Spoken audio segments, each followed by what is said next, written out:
All right, well, welcome everybody to this week's Profoundly Pro Spotlight Series. Thank you for being here. For anyone that might not know about this series or might be new, Pro Spotlights are all about getting tactical, diving deep with pros to understand what's actually working in practice. No fluff, no theory, just real conversation about the strategies and approaches that are making a difference every day. One of my personal favorite things about our community is how eager everyone is to help one another grow better together. And that's exactly what we're here to do. So today we're joined by some really special guests. We have Riley McNaught, Stephen Dodd, Tyler Hart, and Walter Cervantes. We're going to be covering everything from when and why customers need portal reimplementations and optimization services, how these pros approach discovery and scoping, how we get into like typically what goes wrong with these types of services, and then sort of the customer's role and what makes these projects really successful. So we should walk away with some great best practices that customers can use and people thinking about these services can leverage to grow better than ever together. So with that, let me turn it over to Riley to share a little bit about her background before we get into some of the questions. Hi, nice to meet you all. I'm Riley. I've worked with HubSpot and been a RevOps specialist for the past 4 years, freelancing for the past a little over two. I focus on helping mainly B2B companies streamline your sales and marketing processes, um, using reporting and automations, and ultimately to help your company scale. Awesome. Stephen? Hi, my name is Stephen Dodd. I'm the founder and CEO of Elevated Market Solutions. I'm a certified HubSpot solutions provider and CRM strategist. I help companies from many different specs, from their development side of integrations to sales and marketing strategy and re-implementation, and also help with specific auditing for clients and among other technical and strategic projects as well. Awesome. Tyler? Hey everyone, Tyler Hart. I'm with Driftless Agency. 10 plus years of HubSpot experience myself. Like many, I became a HubSpot admin early in my career, just kept doing it. It kept working out well. So here we are supporting clients across industries with a focus on SaaS. So great to be a part of the call. Thanks for having us. Awesome. Thanks, Tyler. Walter? Hey everyone, my name is Walter. I've been 8 plus years in the HubSpot ecosystem, including being actually my career started in HubSpot HQ itself. Worked with a few elite partners, and yeah, just a little bit of everything in across industries, but now mostly focusing in SaaS and making the impossible possible in HubSpot. I love it. I love it. Awesome. So I'm super excited to dive in here. As I kind of mentioned, we get a lot of customer inquiries about portal re-implementations and optimizations, but like just to start from the very beginning, what are we talking about when we say like a portal re-implementation and optimization? And I might start, maybe Tyler, I'll start with you. Yeah, so with many people who come to us with these re-implementations, they're in many cases not panicked, but they're looking to reset with HubSpot.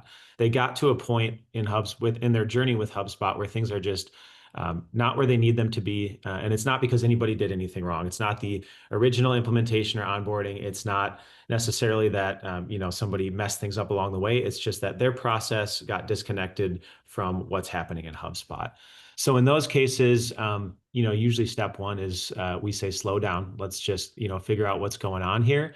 Let's diagnose what's actually happening, and then let's get buy-in from all of the stakeholders, whether that's leadership, users, et cetera. What needs to happen here before we actually move forward and start cleaning data, making changes?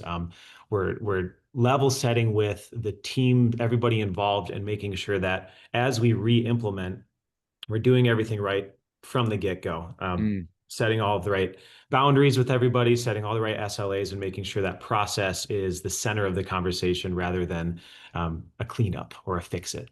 Yeah, that makes a ton of sense.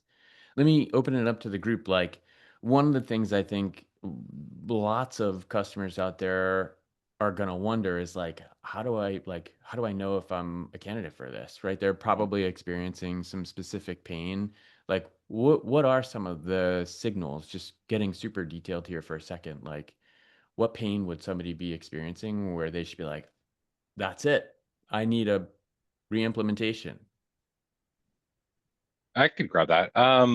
What I've noticed lately, in the past actually couple years, as you know, the economy evolves and different systems evolve within the integration of HubSpot, and even the company itself, or the client itself, is restructure. Their strategy has changed. Their management has changed. Mm, The reporting, their needs, some have shifted from B2C and focus now that, hey, I want to do more B2B on the side of the product. mhm, Those are some of the signals that I've seen lately. Again, to like Tyler's point, it's not necessarily that their first, our initial implementation was incorrect. It's just the system needs to clean house, right? So it's like mm, reorganizing, spring cleaning, right? And some of the signals of that, like I said, is their strategy reports are different now. They need to report differently. They've mm. noticed that they have too much data that makes no sense at all. Yeah. And some integrations have just gone crazy. And there's just too many workflows from the beginning, that they just really need to condense. And HubSpot does an amazing job, a little too amazing, on releasing new updates very quickly. So those old ways of doing things have improved, and now it's just time to like remodify and optimize and redesign the system. Hmm. Hmm. Riley, Walter, anything you'd add? To add to that, I'd say it oftentimes is growth for the company. Like they're growing a lot, these teams are evolving, and similar, the data kind of gets left behind and it's not as accurate, or like there's too many automations or whatnot. But it oftentimes is like a growth indicator that they need to go back and reevaluate their processes. Yeah. And is it typically like the admin that is experiencing this, or is it like the sales, like the functional leaders? And I'm curious, like, what that person, what's keeping them up at night? Is it like, I cannot get the data that I need, the report that I need, or I've got too many reports, or like, what are they experiencing? I I would see. say, Go ahead, oh, go Walter. for it. Oh, sure. So I would say it's a little bit of everything, but essentially it really comes down to like data cleanliness and governance. So when it gets to a point where it's like I don't trust my data anymore, Hmm. then it's like it's time to reevaluate like how we're managing HubSpot. And as everyone else mentioned here, it's not necessarily that it was incorrectly implemented. It's like since the CRM is a living product, like it has to be like maintained, and like that's HubSpot makes changes as the market changes. We've gone from SEO to like AI, like the loop. So it's like we have to be making those changes to keep up our data and our processes to those. Yeah. So they're having like data quality issues or workflow failures or like reporting issues, like the reports don't include, they're not the right reports or they don't include the right content or whatever. Like those are the typical warning signs that it might be time to take another look at their implementation. Yeah, and data and HubSpot is it's been around long enough where it's so deeply ingrained in so many businesses that you have people who are inheriting HubSpot systems as they become marketing leaders, sales leaders, customer success leaders. They're going to stick with HubSpot no matter what. So Hmm. those people need to understand what is there, what's happening, and in many cases, they need somebody to help them interpret all of the things that are sitting in HubSpot that may be left with a previous employee or weren't properly documented up to that point. So to do that forensic discovery and just tell somebody what's going on is often where these conversations start. It's almost like we're re-implementing with a new leader or with a new person, rather than re-implementing the system itself. Yep. That makes a ton of sense. And I actually never thought of that. When I was starting off my career in management consulting, often, big leaders that came in would have McKinsey come in and say, like, hey, let's do a strategy audit of sorts. Like, you're a new leader, you're charting a course, like let's double down on what's working, understand, where the new opportunities are and so on. And that became the roadmap for that new leader to execute against. It sounds like, at least in one version of this, it's like, what a great time to do a re-implementation. Like, have one of you come in, look at what's working, look at where the organization may have outgrown their initial implementation. That makes a ton of sense. Absolutely. And for pros to be kind of somebody who is a sidekick to that person as they come in. They don't have to enter the business and ask for a hire. They don't have to enter and ask for a complete rebuild, but they can bring in a HubSpot Pro and say, this person is going to help us diagnose. They can take that back to leadership, makes them look really good, but then it also allows them to lay a roadmap for RevOps, early in their tenure at that company. Yeah. Yeah. Double clicking on that, like in your initial discovery process, as you're working with one of these customers, what do you look to understand before you can like really scope the work properly? Anyone want to take that? Ooh, that's good. I always start with a full system audit. I mean, from properties to workflows to all back end things, even before I even go and look at dashboards and reports, because that's pulling from internal data. Just ensuring how data is coming in, integrations from third parties, especially if they're calls or if they're using another CRM like Salesforce, to ensure how data is coming in as well. That would be my initial request to them is, hey, allow me access. Let's scope this out. Let's do a full audit of how your current process is. Come back to the table. This is what I found, and then kind of go from there. But I would always say an audit, and then to the client to ensure that you're at least doing a minimum of a weekly audit, and then to a monthly, full on audit of how everything is moving and interacting with each other. Yep. Yep. Definitely. And I like to poke around in some of the user logs too, as we're entering a system, just to see who's responsible for changes. Not that that's, they did anything wrong or it's a bad thing, but it does help to know if they're still with the company, who do I talk to about there's certain things that happened, or if they're not anymore, what should we be looking out for as we're doing that audit? But totally agree, Stephen. The audit is step number one. And often we find skeletons in the closet is not the right way to say it, but there's a lot to find. Yeah. Yeah. Do you all tend to charge for those audits, just out of curiosity? No. I do not. No, I usually give, um, the first, I kind of say the first 5 hours is like a basic audit from the beginning, but it helps, build that bond and trust with the client. I like to call them, partners, like where it's this partnership, and then reconvene and say, this is what I have. This is what I've discovered. If you would like to get more into the granular side of things of full audit, then we can discuss pricing. But I always offer at least, up to 5 hours of an audit to, for them to understand what's going on. And for me to also have that initial conversation of exactly what they need. Because you might think you know exactly what you need, and then we kind of discuss and, oh, I thought it was going to be worse, and thank goodness, right, that it's not going to be that bad, and then kind of go from there. Yeah, got it. It's hard to price too without seeing what's going on. Yeah. I'll disagree. I do actually charge for audits, but that's because I usually have a discovery call up until that point, and then I also like to include like full documentation of my recommendations.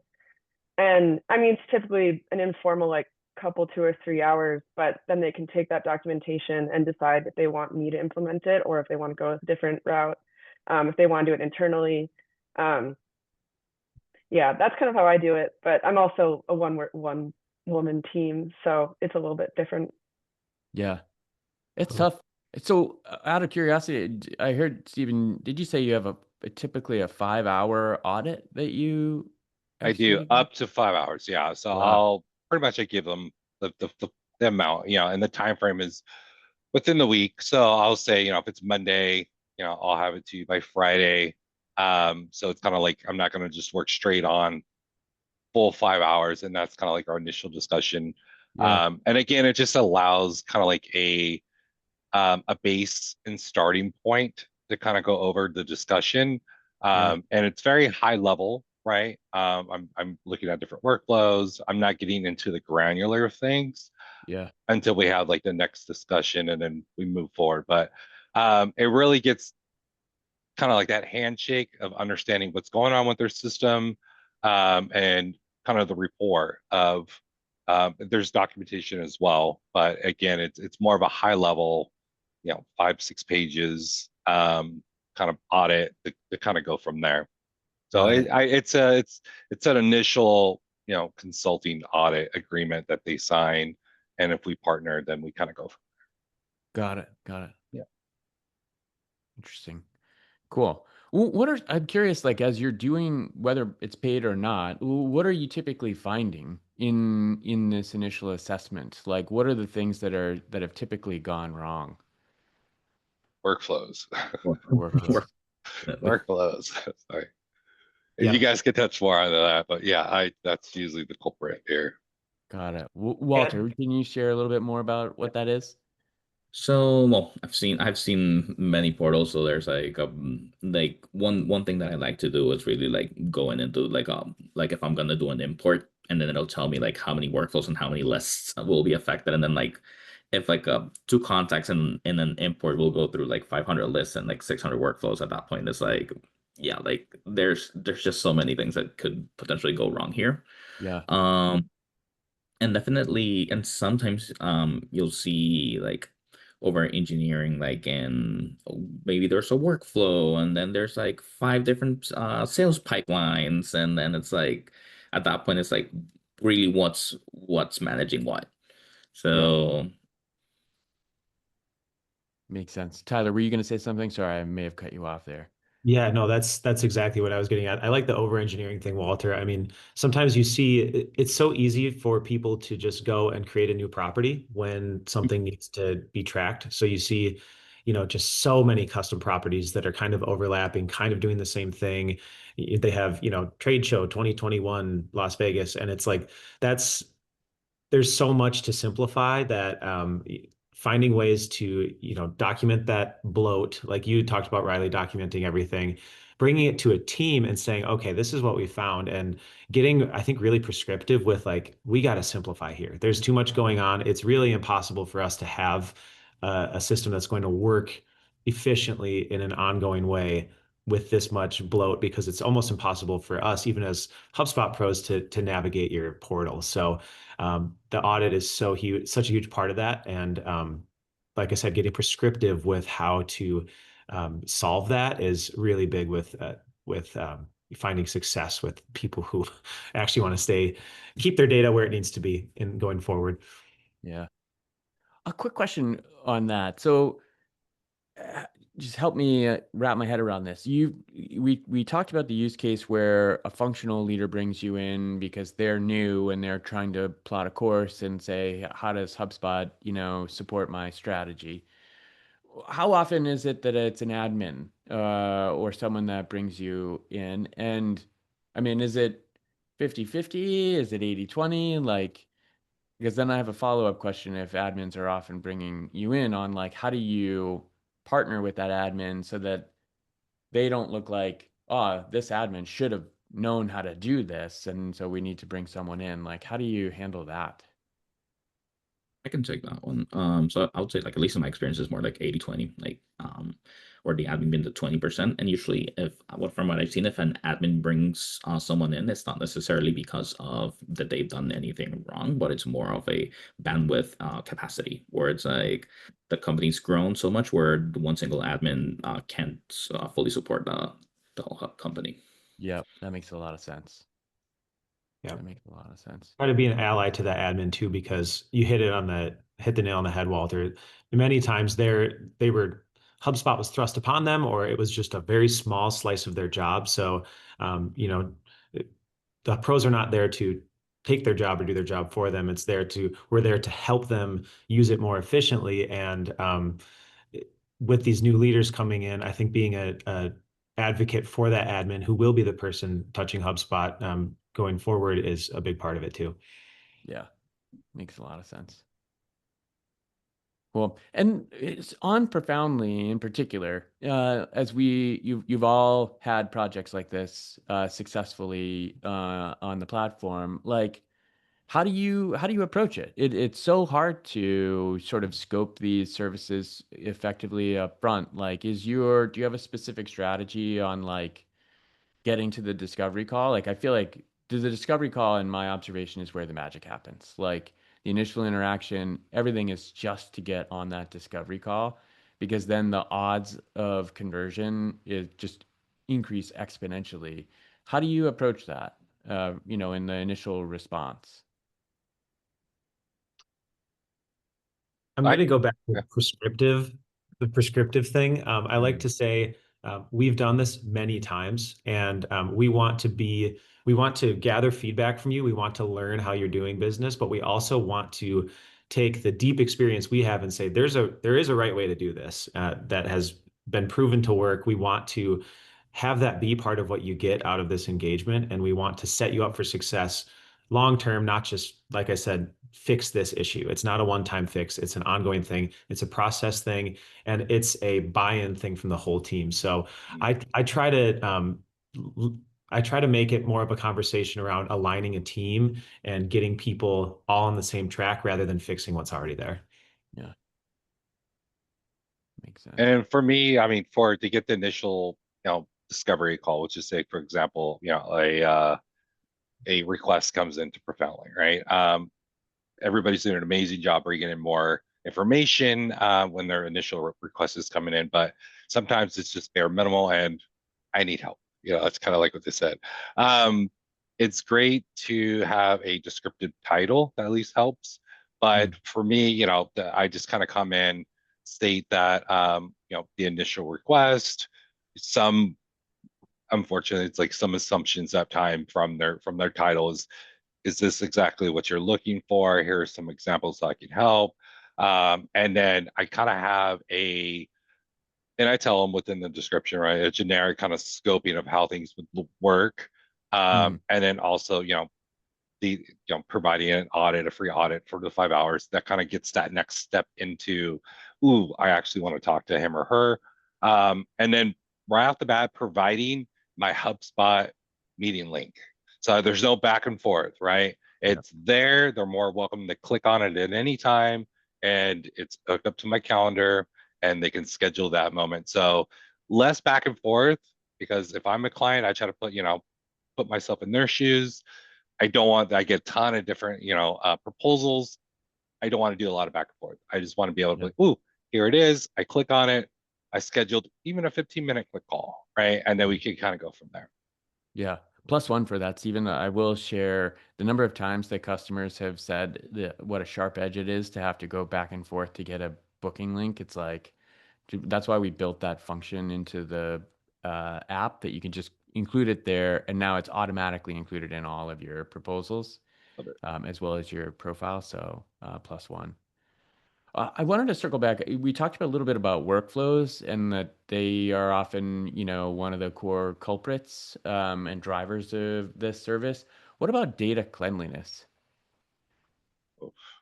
What typically what's typically gone wrong from a data perspective? Or maybe it's not gone wrong, but like, what are you typically seeing that, data cleanliness drives some of the need for a reimplementation or optimization service? Oftentimes integrations, creating duplicates. Hmm. I like to look where the data flows in,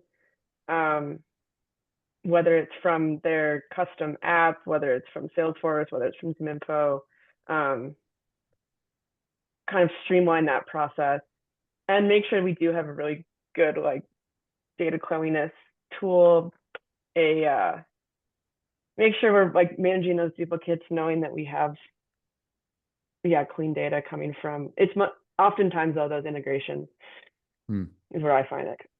Yeah. Yeah. Yeah, integrations. Oh, sorry, Todd. totally. Also, Coming from so many different places, data is flowing from Zoom Info. It's being uploaded by admins. It's coming from sales. It's being created by the HubSpot for Outlook or Gmail.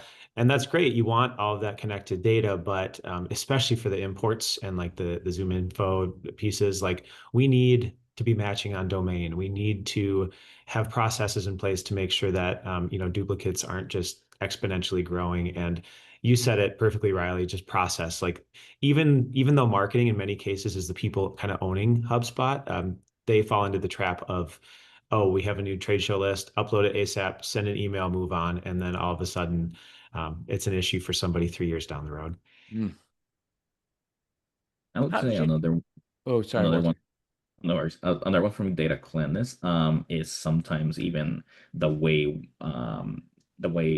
users are creating properties. Say for example, there'll be like a closed lost reason, and it's an open text field, which is great. It serves us at the beginning, but as the company scales, then it's like there's no way I'm going to create a report based on that if it's an open text field. Yeah, yeah. Makes a Yeah, ton of sense. if I'm starting a brand new portal, I off the bat make close off, close one a drop down, and then states and country the drop down. Yes. Why is that not a thing? That should be standard, but Because people are entering it differently and like in a wonky way. Well, that's a big cleanup. Just when you have state being open text, people put in MA for Massachusetts, and people type in Massachusetts, and people spell it wrong.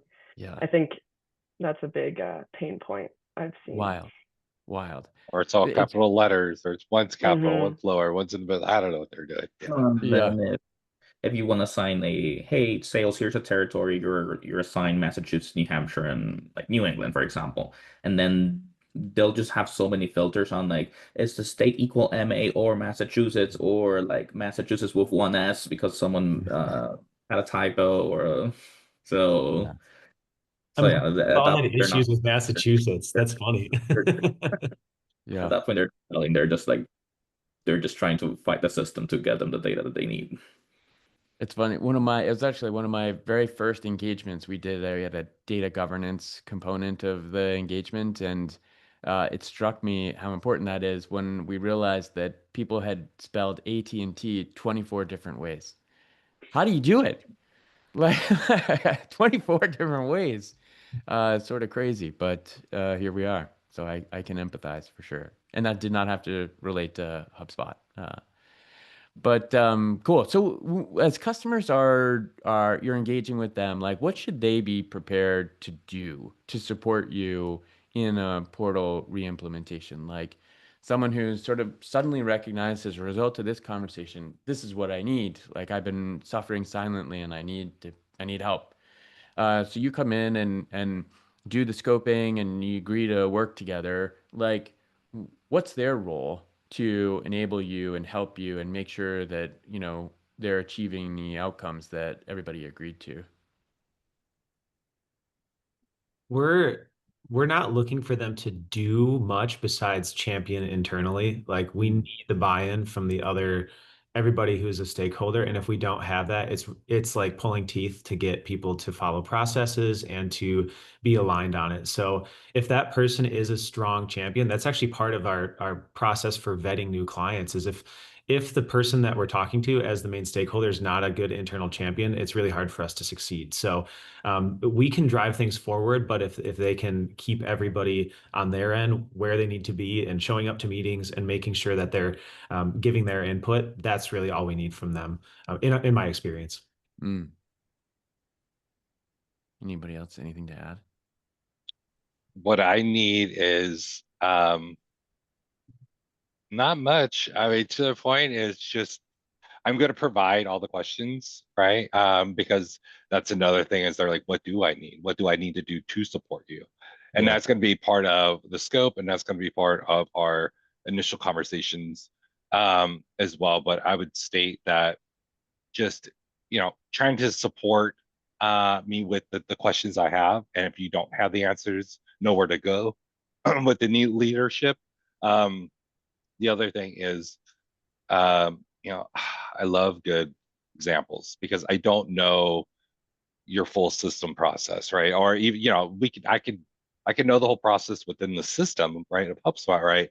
But if I don't know where your strategy is going or how your business is running and what are the objectives is, like allow me to kind of sit quote unquote on the board to understand where you're going because yes, this is what we're initially talking about, but I look towards, and I think we all do here, to the future. I'm not working on the here and now.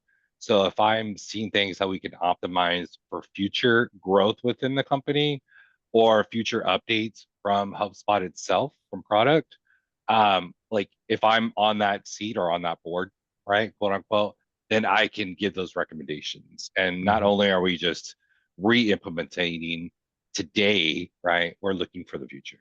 Yeah. Yeah. Yeah, to pony off of that, I like to just know their goals, like big picture, how they want to use HubSpot, and then how I can make it happen. Yeah. Yeah.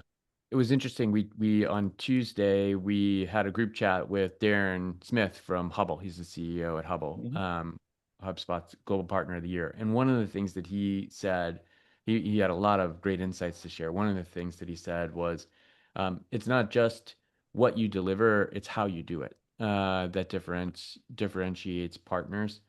He really emphasized that like he spends or his team spends a fair amount of time on like business process reengineering. Like he'll sit with a client for a fair amount of time to understand their business and their processes, the way they're working, the way they want them to work before they put finger to keyboard on the portal. I'm curious, like in your experiences with a re-implementation and an optimization, out of 100% of an engagement, how much time, what percentage of time is spent on that piece, understanding the business, understanding the process versus like finger to keyboard dev type work? Well, that's hard to put a percentage on. A lot.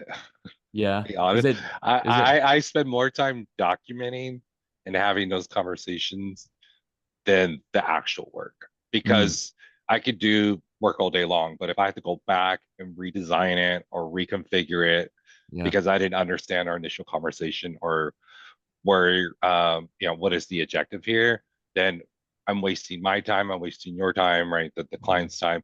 So just really getting that well-rounded communication right off the bat, like I have a standard almost like questionnaire that I tweak as well to understand where they're going and for the future. And then that's kind of like our talking points during our discovery call. And yeah, I would, man, I don't know, 80%, like really, it's a lot of communication Yeah. before the actual work is done. Yeah. For me. I couldn't agree more. That's because we get fast at the implementation, right? Like it's something that we do all the time. So those conversations, it's wild to see even in those conversations where you're scoping the process, how much disagreement happens internally with the team. So it's like we're identifying the misalignment even as part of the alignment. So to your point, Stephen, yes, so much of that conversation is sometimes us not even talking, just listening, letting them work through things, and then steering the conversation in the direction that it needs to go. Yeah. Yeah. It's like building a house without a blueprint, it feels like. Like if you don't know what you're building, anything will kind of work, I guess. Makes sense. You're right. And if there's changes, I guess you're moving that bathroom from one side of the house to the other. So, so it's great to have like that. And there's going to be changes that happen, right? People still talk about it, but to have the initial kind of concrete, hard, I guess you could say, evidence of it done is very crucial and fundamental to the project.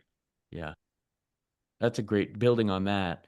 If you can, like, I'd love to have an honest conversation about like what makes some projects go well and what makes some projects really not go well, or like how do you avoid delays? Like, what are some of the best practices there? I can take that one to begin with. So really like part of the audit and all those things that we do at the beginning are essentially also to like prevent scope creep. So that way, like if it's like a fixed project or like fixed number of hours where it's like we want to get as granular as possible, like there's gonna be like a few hours like for like unforeseeables, but sometimes like if your due diligence is not done at the beginning, or if the client doesn't give like enough information and we don't do a good enough job to like dig through that, like we're definitely gonna end up in a scope creep area where, oh, like this was included, or like we want this like on the under like the same budget or things like that. Yeah. Yeah, on Is that note, sign-offs? setting Oh, expectations too. I mean, many times you'll dig into the data or you'll build a report, and it's so important to let the client know we're gonna find issues here. Like we're gonna find them alongside each other. We need to work together to identify the process to fix this. It's not an us fixing the data. It's a we as a team fixing the process so the data is in a place where it actually works. The reporting is just the end state of the data. We need to fix how it got to where it was together, rather than just having us, do a bunch of clicking and magically fixing the CRM. I love it. Before I got a couple of questions in the chat. I'll also open it up for anybody that's on the call here, just in the spirit of time. Last question, and it's sort of a quick round here. I'm curious, your one piece of advice for customers thinking about and or considering the services like this, like before the work starts, what advice would you have for them uh, to make sure that this goes well? Riley, I'll start with you, not to put you on the spot. Yeah, no, I think it's most important to start with clarity and not necessarily automations. Make sure you have like a clearly defined process, have your system totally documented, and basically like the best HubSpot portals are honestly simple because they've been intentionally designed that way, to make it easier for you to scale, to train your team, etc. Love that. Steven? Um, I would say just what's your objective? Um, because I get lots of requests and they don't know, like fully, they're Yeah. like, I know I need something, but I just don't know what it is.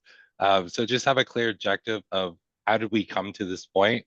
You say that you know there's something wrong. Just be a little bit more descriptive of, was it a feeling? Is it the data that's showing? Is it a report that's off?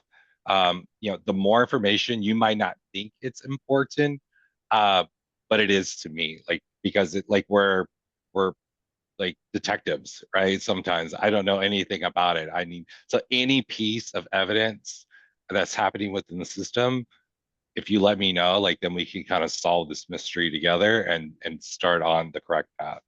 Yeah. Love that. Tyler? Echoing Stephen, focusing on outcomes rather than deliverables. What are we actually trying to do? Are we trying to get turnkey reports that leadership can just pull up and trust? Yeah.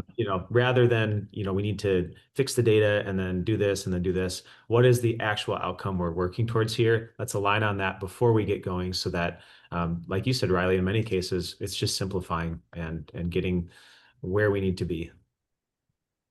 Amazing. Walter? Yeah, just to really echo everyone, like the more context we have, the better it is down the road.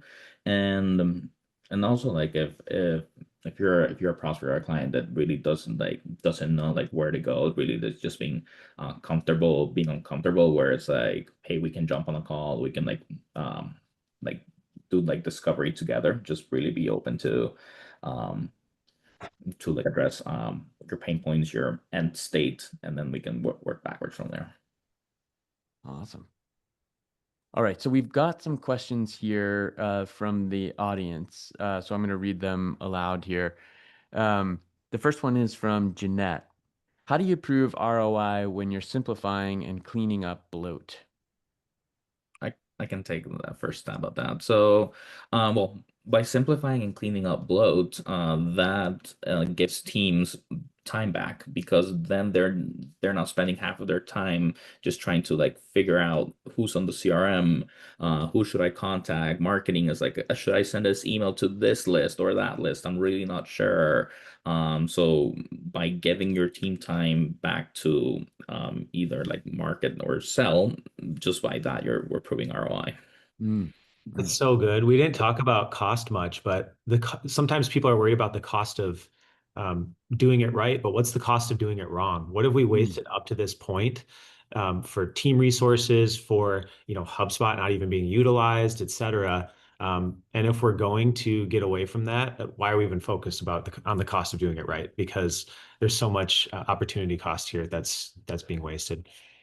Yeah. How do you approach that? Like on the pricing and the ROI, how do you calculate that? Do you share back like some estimate of the ROI in quantified terms? Depends on the context. Like if we have a context, say for example, hey, the company wants to grow 20% next year. It's like, okay, just by cleaning this up, we like say like what's your sales activities? Oh yeah, sales are they're supposed to be doing X amount of activities per day. It's like, okay, what if we give them X amount of time back? Mm, Then they can 20% up those activities and then we can prove ROI. yeah. Yeah. Is that the right way to think about the measure of a re-implementation and optimization service? Like a successful one returns time back to the organization, or is it like cost savings, or what's the right way to think about that? I think there's kind of two ways. One is time back, which is time is money, right? Especially Yeah. for if they're hourly employees.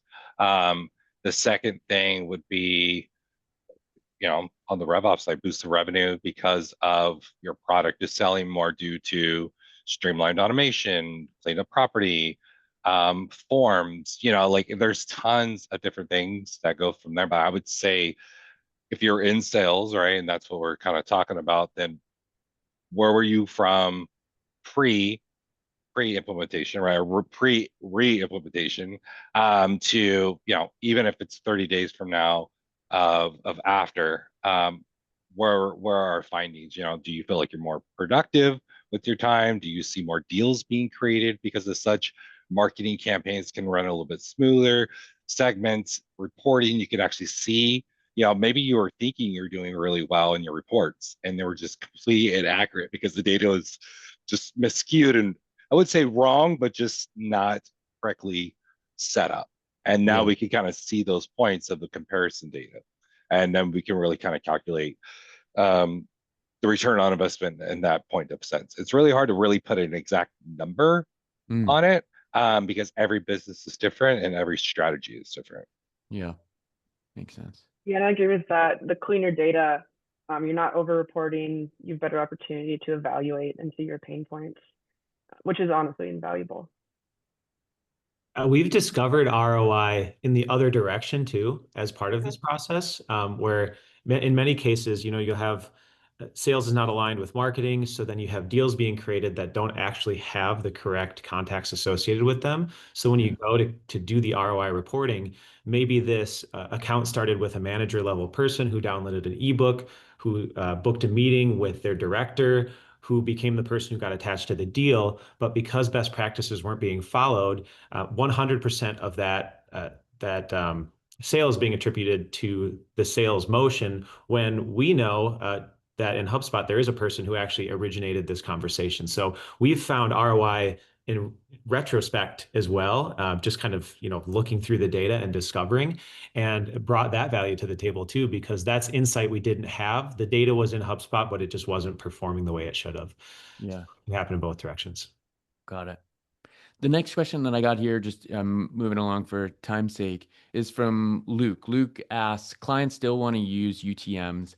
I try to explain how HubSpot has its own HSA parameters and UTMs are accounted for in the drill down properties, but the clients just love those UTMs. How do you handle this UTM obsession, and do you experience this as well? Yeah. People like their UTMs. We talked about bloat, and this is kind of going the other direction with that, but in many cases they have a form that they love on their site, like their contact us form, and they want to use all these different UTM tracking codes to go back to the contact form. That's where I say, why not just have another form and use that form Mm. as the destination for this particular campaign. Then you can take that form and associate it to the campaign in HubSpot, and it's very clean. So I usually push them towards, if you're really trying to collect this data, just create a new form. It's not that hard. I usually might be see the UTMs. Oh, go ahead. Oh, Riley. no. Well, I was gonna say I might be the wrong person to ask because I actually like am oftentimes in Google Tag Manager and connecting Google Ads, Google Analytics, and making sure that reflects correctly in HubSpot. And I think they do help with that top of funnel attribution, but not necessarily like with the out of the box, like HubSpot out of the box. I think you need some external tools to get better attribution. Yeah, I was gonna pretty much to piggyback off of that. It's like UTMs I see more on if they're utilizing like a third party vendor for their marketing campaigns or their strategy as well, not so much for internal purposes or also if WordPress or other third party sites that they might use that they're not using HubSpot's landing pages or integrations. I've actually seen an opposite trend where UTMs are only being really utilized with those third-party vendors versus if everything is internal, which is I kind of help or try to help them associate and push into use everything inside of HubSpot, right? Then we're using like those internal tracking methods. Awesome. Well, I think that's a great place, just in the spirit of time, to wrap it up here. It went by super fast. Thank you all for joining and for sharing your insights with customers and the community on how to get this right. I think walking away with a lot of great takeaways and best practices. I think this is going to be a great guide for customers that are thinking about this or not thinking about this, and they should be thinking about it. They'll start thinking about it. So thank you all for joining and for sharing your insights with us. Oh, my pleasure. Brian. Yeah, Thank you. Thanks, everyone. Bye. Thanks, everybody. thank you.